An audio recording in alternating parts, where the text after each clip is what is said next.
जा रहा हूँ आज आप सबको इस वीडियो में। चलिए बताने जा रहा हूँ आप सबको इस वीडियो में जो आज रमेश रेशमिया का एक सॉन्ग रिलीज हुआ है, जिस सॉन्ग का टाइटल रखा गया है घमंड तोर टूट जाई।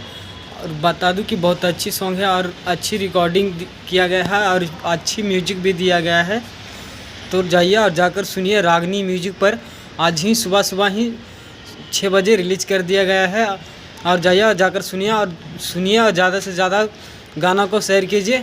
और बता दूं कि आप सबको शायद नहीं समझ में आया गो बोलने से, तो आप सबको चलती हुई स्क्रीन पर बैनर दिख ही रहा होगा, तो आप सब बैनर भी दिखकर समझ ही गए होंगे कि किस तरह से। तो आप सब बैनर दिखकर समझ ही गए होंगे कि किस तरह से गाना का टाइटल रखा गया है और गाना का क्या बोल है। तो ठीक बता दूं कि आप सबको तब तक के लिए इंतज़ार कीजिए। और बता दूं कि हाँ, आप सब मेरे चैनल पर नए होंगे तो मेरे चैनल को सब्सक्राइब भी कर लीजिएगा, ताकि आप सबके लिए ऐसी न्यू जानकारियाँ और न्यू खबरें लेकर आते रहूं।